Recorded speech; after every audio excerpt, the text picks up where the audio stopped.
If we start talking about the trees, we're not going to be able to have a conversation about the forest. Okay, but let me make sure I understand your claim because I don't understand any of the vegetation that we're walking through because I don't know that I agree with this underlying premise. Certainly, it is true that there were bad faith commitments to uh the issue of reparations. I don't know if they were all bad faith. There may have been good faith Well, commitments this is from I feel like some you're of these talking on both people. sides of this now. You said it was astroturf, and then you said there's no. I said there was genuine commitment coming from quarters of the Black American community. You said that there's not. Now I say there's bad faith, and you said it's not all bad faith. And so let me say this.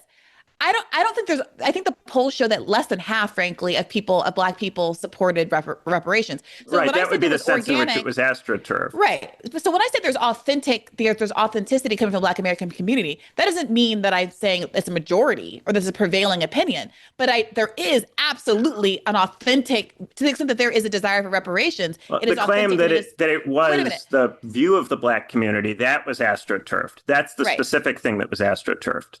The claim that that was the dominant view of that group. My point is that to the extent that there is a robust energy for reparations among somebody, where it's coming from directionally is not from academia. The organic groundswell is not from academia, Black people. It is It's in fact college from real educated, Black people. middle Um, class I, people. I don't, that is not, I think, at all my experience of the ADOS movement. Like I mean, for all of the quibbles and issues that I might have with certain aspects of the movement and the FBA and all of that stuff, like those people are not bourgeois elitists. And in fact, the I'm not bourgeois elitist suggesting they're Blacks, elitists. I'm saying that they're college educated. they're not Part college of the educated. I mean, part of the trouble is half that of people college are college educated no educated. longer So means elitist. College educated sure. now includes a lot But of people who are not doing very well and who are upset because they're not doing very well and are carrying certain resentments into politics on that Benjamin, basis. what is very clear is that the more bourgeois Black you are, the less supportive of reparations you were, precisely because you had these commitments to the Democratic Party and understood very well the electoral trade-offs for your quote unquote team for getting behind reparations when Barack Obama didn't support it, Hillary Clinton didn't support it, and certainly Joe Biden, segregationist Joe Biden didn't support it.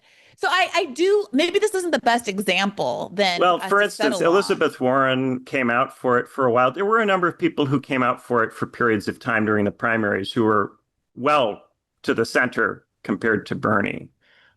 Now, maybe they were doing that opportunistically to try to That's damage that's Bernie. exactly the point. They were doing so opportunistically to try to damage Bernie. So again, if I understood your claim correctly, it was that Bernie lost in part because there was this pressure to adopt this academic issue framing and lingo, which I think was true. There was that pressure, but he did not, in fact, adopt it.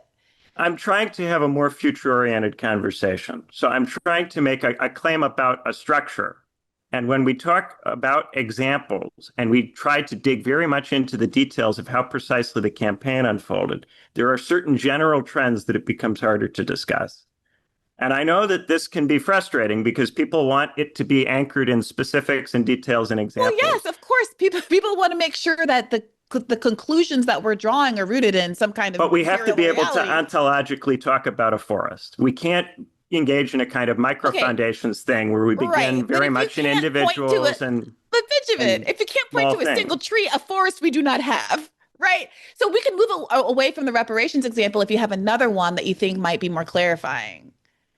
So, yeah, I mean, there's so many of these. There is the Sure. attempt to get him to take a different position on guns. There's the attempt to get him to take different positions on particular international relations issues. There are Do attempts you to mean get him Israel? to, for instance, Israel, but also in general, there's the view that he's an imperialist or that he's too supportive in general of U.S. foreign policy or insufficiently critical of U.S. foreign policy in some general sense. Not just anchored to Israel, but perhaps more broadly to other kinds of issues, that he's a social democrat, and therefore, as a social democrat, he's committed to the nation state in some way, which restricts how far left he can be. There were a lot of these kinds of things that were kicked up on Twitter. The "Let's Push Bernie to the Left" people, a hashtag that went around on Twitter. And this is something that can be looked up. Now, whether people were opportunistically doing it or not, there was some belief that they had that there was an audience within the Democratic primary voting base that would be receptive to this kind of language, and that this audience would think of itself as opposing Bernie because Bernie's not far enough to the left, and open perhaps to the idea that Kamala Harris or Elizabeth Warren or someone else could be further left than him, at least with regard to some of these issues. The sense in which Bernie might have been less far left than these other figures from that point of view would have been in terms of social issues, culture war issues, or it would have been in terms of foreign policy issues that had been turned into social issues and culture war issues, which I think is now increasingly happening with foreign policy. All of this is to say, we're at a stage where it is increasingly difficult for a candidate or any slate of candidates to have good crossover appeal to both the college-educated people, and that's not just to say elites or bourgeois people or people who are doing well, but also university-educated people who are struggling to find their way in the economy, who are burdened with student debt, who are not doing well economically, but who have still been socialized by the university system and have therefore picked up some of the cultural values, mores, norms, language that floats around in that system and have learned how to express themselves and to think in terms of that language. Okay. Okay. Here's um what might be useful in this moment is to give a play clip that I think sort of exemplifies why I feel differently about this diagnosis. I think this clip demonstrates exactly the successes of Bernie as an interlocutor. Again, audience, don't come at me. You know that I share your feelings about the criticisms of him in this moment. But what is also true is that he is able to enter spaces like this, make his pitch, and be very compelling to exactly the kind of audience that I believe, Benjamin, you're saying he was not sufficiently persuasive to because of this 40-60 college educated divide. But I want to give you an opportunity to weigh in. Can we play the Andrew Schultz clip? The Democratic establishment, whether you like it or not, have not fairly allowed its constituents to democratically elect their person for last time they president. did it was 08. It's 12 years ago. Yeah, I think President 12 Obama years last ago. organic one because Stop calling Trump this autocrat oligarch who's trying to seize power when you have not allowed your constituents. Well, two things can be true. Yeah. But what I'm saying is maybe stop only doing that, Yes. as if you have not allowed us to elect our person for president for 12 years. What's so interesting about what that is, I think Obama, as far as Democrats are concerned, was the last time that the people said, nah, that's the guy we want. And Republicans, it was Trump. 100%. People was like, yo, that would like it or love it. The people was like, that's the guy we want. And that's democracy. But what Bernie was saying is basically like there are these people that are control the party and they don't want to relinquish their power and they will do whatever it takes to maintain that power. And I think a lot of they're doing it again right now. What are they doing? I don't know if Bernie realized it or not, because Bernie said on his podcast, he said on Flagrant that, you asked him if he was going to run again. He was like, I'm 83. Like, that's not going to happen. But so disappointing. There's people that are watching the crowds that him and AOC are commanding right now. And you can see the organic groundswell that's happening. And there's already pushback as if he's going to run again in 2020. It's already people putting it out there like, no, we can't have any more old white men, run for president. Like, they're already putting that out there. I'm like, y'all making the same mistake again. Same mistake. Do I think Bernie is going to run in 2028? No, because of age. Yeah, but when I say making the same mistake, once again, you're getting in the way of people and their organic wants. Okay, that clip is of Andrew Schultz and Charlemagne the God following up on Bernie Sanders' appearance on the Flagrant podcast last week, in which he, among other things, acknowledged that the race was rigged and that, kind of accepted a lot of complimentary, like a lot of praise, frankly, from the panel there, who were also urging him to basically run again and tell him that he was cheated the last time around. I don't know. Are you familiar with this podcast? I've heard of Charlemagne the God. I have some passing familiarity. I don't watch regularly. So Charlemagne the God, of course, is the host of a Black morning show called The Breakfast Club. Andrew Schultz is a very popular comedian that I would argue is sort of right coded to the extent that most of the manosphere is coded that way, even if there's huge sort of liberal viewership as well, like Theo Vaughn and, Joe Rogan, frankly. And in another clip from the same episode, Charlemagne and Andrew Schultz basically get everyone in the room. I think a producer actually suggested that the way forward for the Democratic Party to get out of the morass they're currently in is, in fact, to become more socialist and also to not beat down the natural, upswell of interest around candidates like Bernie Sanders and AOC as they go around doing this oligarchy tour. You know what the reflection is? And Bernie said it on Flagrant. Everybody's the fucking blame. This ain't a Democrat thing. It's not a Republican facts. thing. Exactly. This is government has failed the people. We live in a capitalist society where you got all of these motherfuckers with all the wealth.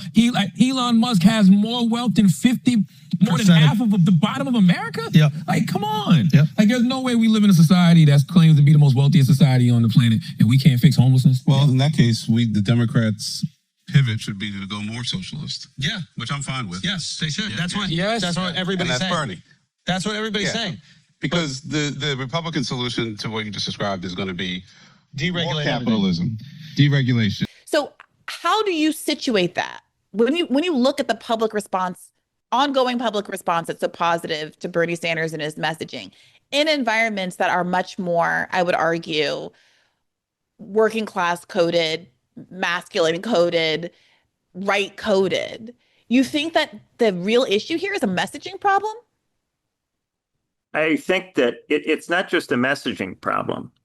A consequence of this difference in socialization, the people who go through the university system then typically go into bureaucratized spaces, into corporate spaces, into white-collar spaces, which have a different set of norms, different set of behaviors that they encourage, impersonal systems, whereas those who don't go through the university system are more likely to operate on the periphery of those corporate structures or to attempt to avoid them, to work in small businesses or to be entrepreneurs.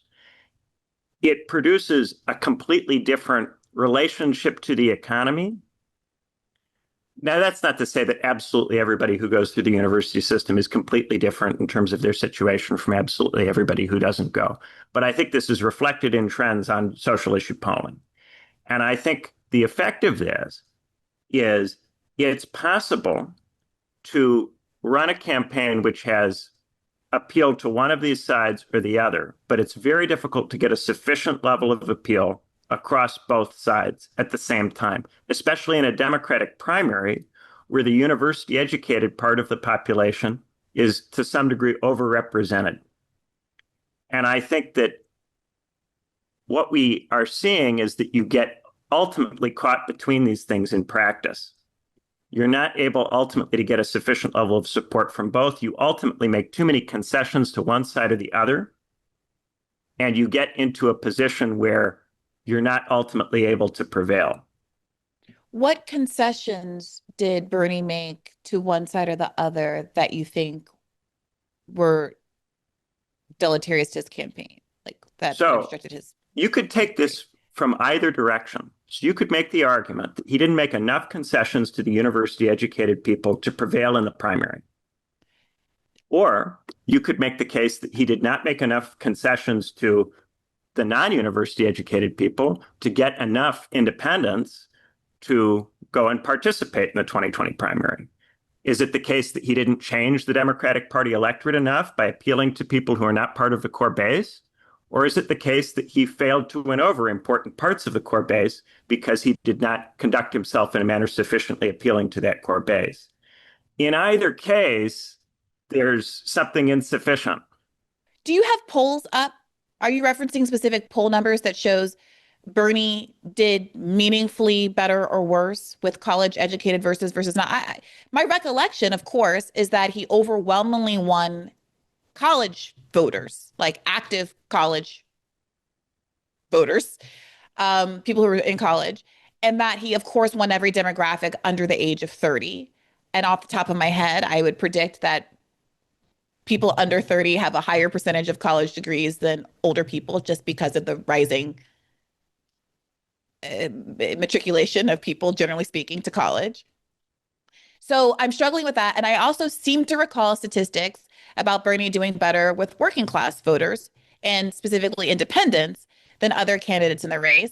I also seem to remember Bernie doing best with Latinos compared to other people in the race, and demographic trends being what they are. I suspect that is a disproportionately under college educated group, and that he did number two after Biden with Black voters, the only other candidate to get into double digits with Black voters at one point in February of 2020, eclipsing Biden on certain polls with Black voters. Again, for demographic, socioeconomic, historical reasons, blah, blah, blah, an under college educated, relatively under college educated group. So, what's the basis of believing that this particular axis of college, uncollege educated voters reveals something about the inability of the left, Bernie specifically, to put together a coalition? Well, it isn't so much about Bernie specifically. We're using that as an example, and as a result, we're talking a lot about the past. But it really is about once all of these other guys in a coordinated way dropped out to produce a head-to-head two-person race, Bernie was not able to beat Joe Biden. And that's because for all the things that were done to try to improve the appeal to the various parts of the primary electorate that did not back him in 2016, this was ultimately not enough to beat Joe Biden. And the language, the emphasis on Bernie having been robbed or it having been rigged, of course, the Democratic Party is going to try to make it difficult for Bernie Sanders to be its nominee. But this becomes an excuse for not really wrestling with, I think, a quite serious problem, which is that the things that Bernie did to try to win over the Democratic primary base hurt him with the independent voters that had backed him in the previous race. And I don't have all the numbers in front of me. In terms of a statistical argument, we would have to go into the data to try to draw that out. But I think that what many people remember is that in 2016, he won a lot of states and a lot of counties in Iowa, for instance, that were rural counties where you would not necessarily expect him to win, with large numbers of independents backing him. And in the states where independents were not permitted to participate in the Democratic primary, he did much worse. So the thought was then he needed to do better in the closed primary states, in the states where he couldn't rely on independents to come into the party and help him. And therefore, he had to do better with the Democratic Party's base. The Democratic Party's base has gradually become, and we saw in the 2024 general election that this has in fact happened, preponderantly college educated. And that has changed to a significant degree the responsiveness of the Democratic primary base to the kind of messaging that a candidate like Bernie Sanders offers. Okay, I am open. In fact, I agree with the idea that any leftist, including Bernie, has to contend with the reality that the establishment is going to rig a primary against them. And the fact of that happening cannot be the excuse as to why you don't win. You have to be prepared for that reality. But pointing out that that is in fact what happened is not what I would characterize as an excuse. And in fact, because excuse suggests that that was not dispositive, frankly. If Bernie would have won, but for that maneuver by the establishment, then playing in the tea leaves about how he could have appealed to a broader coalition across educational levels, it won't help you if ultimately at the end of the day, the Democratic Party can put its finger on its scale and decide who's going to win. If that's what did it, if that's what was dispositive in 2020, then you got to get to the root of that problem. And everything else we're talking about here is malarkey. If you can't win a two-person race, you don't have a strong enough level of support.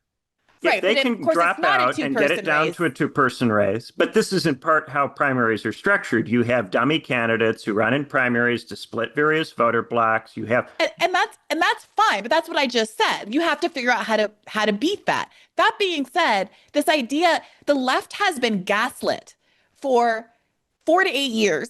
10, however long you want to go back to the beginning of like 2015, 10 years about what happened with Bernie Sanders. And only now, in part because of reporting around the cover up, I'm reading Original Sin right now in preparation for an upcoming interview. people are now more willing to say the truth about what Bernie people have been saying for a long time about the election being rigged and being treated conspiratorial. And so I just want to read a passage from this because it is in some ways validating to hear establishment journalists finally tell the truth about what we all know happened, even though the valence of how they characterize it is very different from, the energy we bring to it. In Original Sin, Alex Thompson and Jake Tapper write, "I've got news for the Democratic establishment. They can't stop us," Sanders proclaimed before the Democratic establishment successfully rallied to stop him. Many top Democrats, including Obama, believed that Sanders, a Democratic socialist, could not beat Trump and would hurt Democrats down ballot. The opposite of the truth, but we'll just continue on. After the fading of more moderate candidates, such as former New York Mayor Michael Bloomberg, South Bend Mayor Pete Buttigieg, and Minnesota Senator Amy Klobuchar, Biden became the candidate of last resort for the establishment. The fading of, well, instead of the intentional dropping out of, but we'll let that slide. At root, politics is a number game. Biden could get black voters in big numbers and the others couldn't. Party leaders such as South Carolina Congressman James Clyburn threw their support behind Biden just before that state's primary and propelled him to a commanding win. There is an acknowledgement, finally, that is what in fact happened, that there was a coalescing of the establishment behind Joe Biden, not because he was the best candidate, but because they believed that Bernie was going to hurt down ballot races, even though, in fact, in 2016, it was Hillary Clinton who hurt down ballot races. Famously, what was it in Wisconsin? There were however many tens of thousands of people who voted for Democrats down ballot and left the top of the ballot blank, even though every poll showed that Bernie was more electable and more likely to beat Trump than both Hillary Clinton and Biden. Whatever. The rationale as presented in this book is that they did it to save the country from Donald Trump, but the fact is they admit that they did it.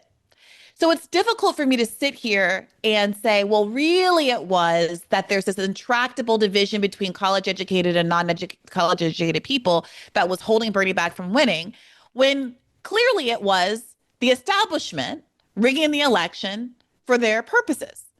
Now, here's why I will agree with you, Benjamin. There are members of the media establishment that participated in this that are of the sort of academic, bourgeois, college-educated rank that you describe, that use their own, I think, politics and their own sort of frame of rhetorical reference to make arguments about Bernie Sanders. So you had a media class that was all in on Elizabeth Warren. You had a media class that pushed reparations as a divisive issue and that wanted to get Bernie on the record on trans issues in an effort not to protect trans people, but to make Bernie look somehow to the right of figures that like Michael Bloomberg or whatever. I agree that that was happening. But to me, that's an issue with the establishment, political establishment and media establishment working in tandem to advance the interests of capital, not the organic interests of the majority of the public, including the college-educated public that had no issue with Bernie Sanders, or the working class public that, again, had no issue with Bernie Sanders or his messaging. Well, why did they try that strategy?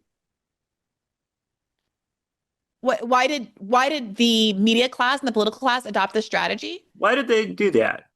What other? Because they are the bourgeois academics that you point to. I agree. Because they thought it would work. And how is it supposed to work? It convinces people who care about these particular issues to not vote for Bernie, but to instead vote for someone else.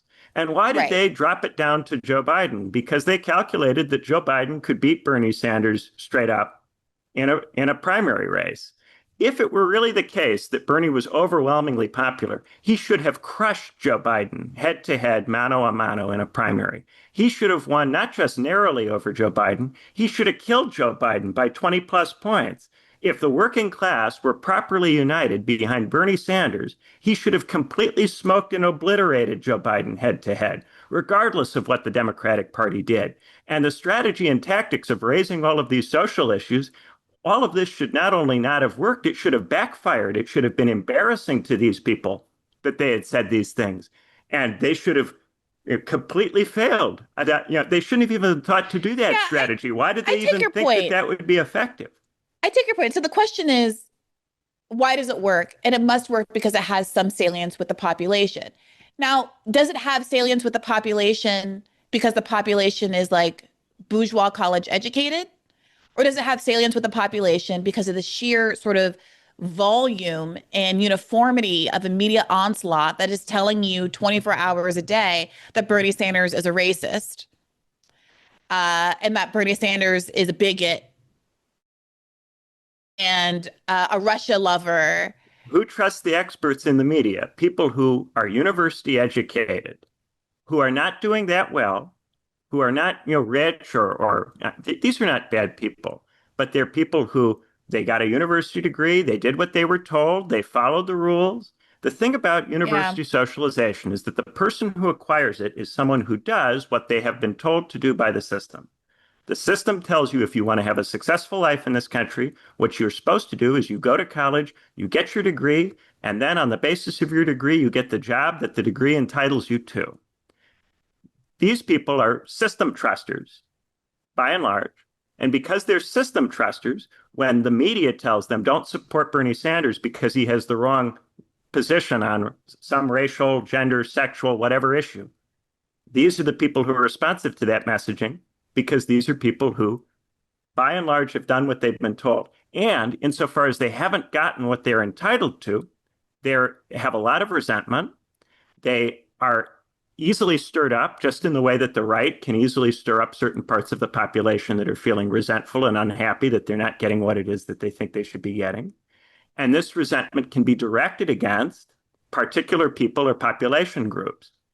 And so what this part of the media does is it stirs up the less successful college-educated people to hate and dislike conservatives, religious people, white people, men, people who they take to be different from them, and then uses this to create a hostility toward any candidate who seems to be getting any kind of inroad with those other parts of the population.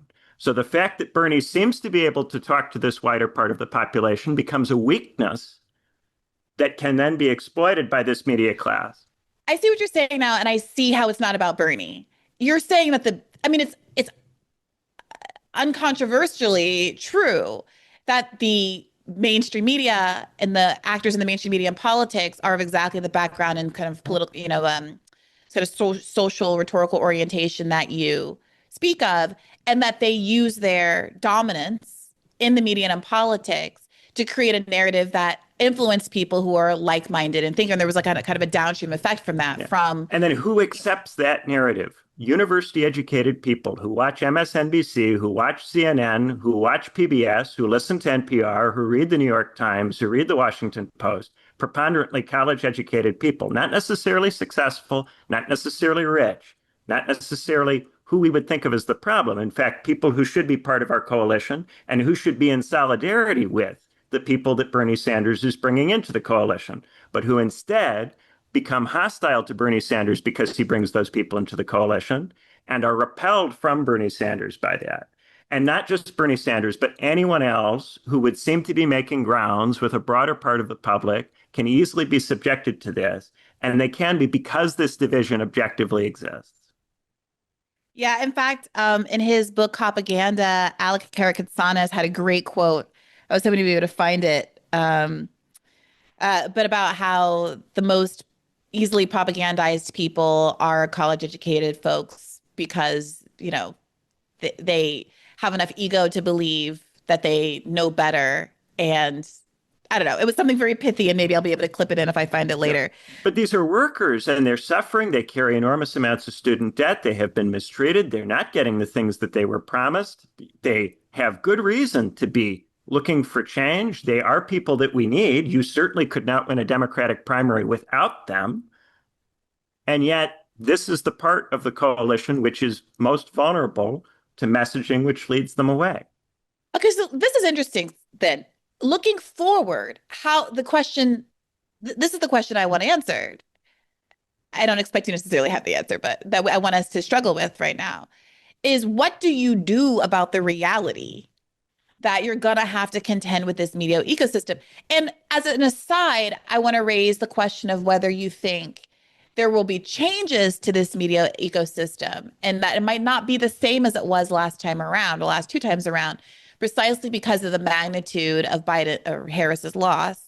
And the fact that there is now this very open conversation happening about how we need like a Joe Rogan of the left and how the Democrats need to open their eyes to the fact that there is a white working class, there's a working class broadly that includes a white working class that cares about economic issues and that it's not all racism that's driving the popularity of Donald Trump.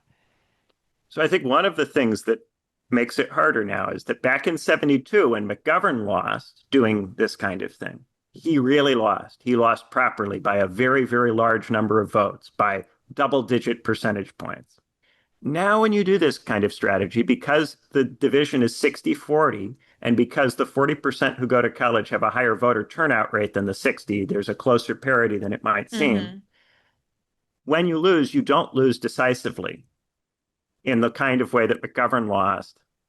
And therefore, lots of people are able to rationalize that if things had just been a little bit different, they could have won. And what I see from the centrists in the Democratic Party is the view either that if Biden had dropped out earlier, then Harris would have won. Or if Biden had dropped out earlier, then they would have been able to run a primary that would have produced a candidate marginally more competitive than Harris.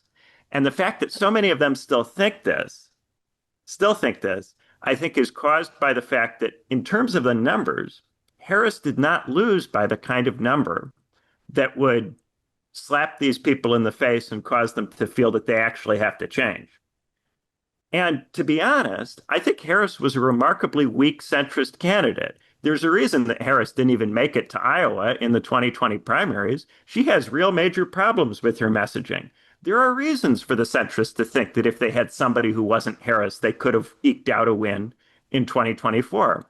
They have reasons to think this. Or if Joe Biden wasn't senile, or wasn't visibly senile, or if they had refused to agree to a debate that took place after 6 p.m. when he was sundowning. You know, they have all sorts of what ifs that they can throw out. And I think that that's going to be their attitude. I also see a lot of centrists who are looking to come to grips with podcasting, who are looking to perform better on a podcast than Kamala Harris could. People like Gavin Newsom going around and touring around and trying to build up credibility in this format. I think some number of them will be to some degree successful in doing this. And I think that the reason they'll be successful in doing this is that this split really does exist and really is a chronic long-term problem for us. So then the question is, how can we dissolve the split or work across it?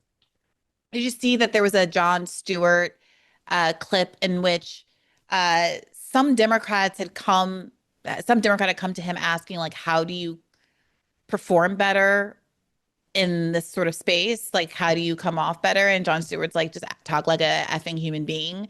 Like, they are really struggling with this. Also, again, in Original Sin, there is, to your point, a quote from somebody, or maybe it was just the author's writing, describing that while Harris's loss was bad, that if you look at the vote differential across 3 must-win states, that it was relatively close in those states because more energy, I think, was put into those states. And that, you know, if it had been whatever it was, 40,000 votes different or something, her significant electoral college loss doesn't seem actually so significant. So there are people making those kinds of excuses. At the same time, also in this book, it's framed as like the Harris excuse. So part of why apparently there were people who were committed to Joe Biden staying in the race is because there was a pervasive belief within the White House that Harris couldn't win under any circumstances. And it was worth it to do a weekend with Bernie style campaign than to put her out front. And, you know, it's not clear to me what the balance is of what section of the Democratic Party really believes the former versus the latter. I do want to play you this clip, though, from James Carville, of all people, who's been all over the map politically, but he's usually reliably the most hardcore centrist, you know, F the left kind of a guy you're ever going to meet.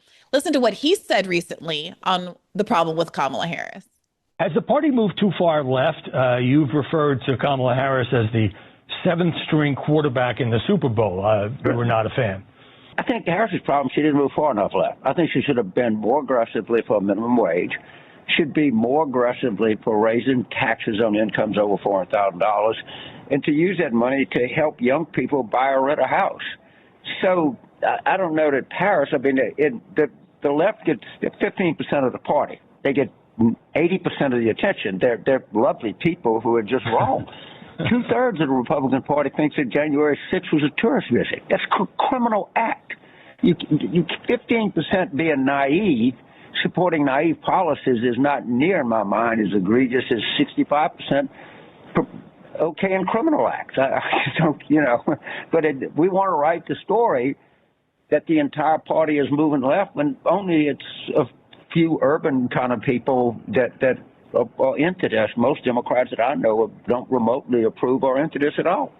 Holy smokes, Batman. Suddenly we need to get Kamala Harris to move left on economic populism. I mean, he's almost there, but then he devolves into the thing that all of these commentators do, which is so infuriating as a leftist, where they conflate this sort of culture wars left politics with the political left, with like the Bernie left, which is not true, and then blame the Bernie left for advancing those politics when it was in fact the neoliberal left that he's a part of that was overly subscribing to culture war issues precisely because they couldn't get their party to commit to something as basic as a $15 minimum wage.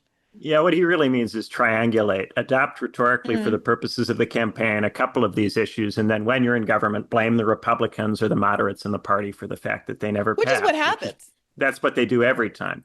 Yeah.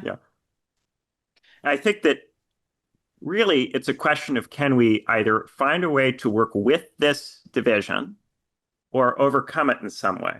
And I think the tendency is for people to just take up their side in it and wait for their side to prevail and look for reasons to believe that the other side is going to collapse.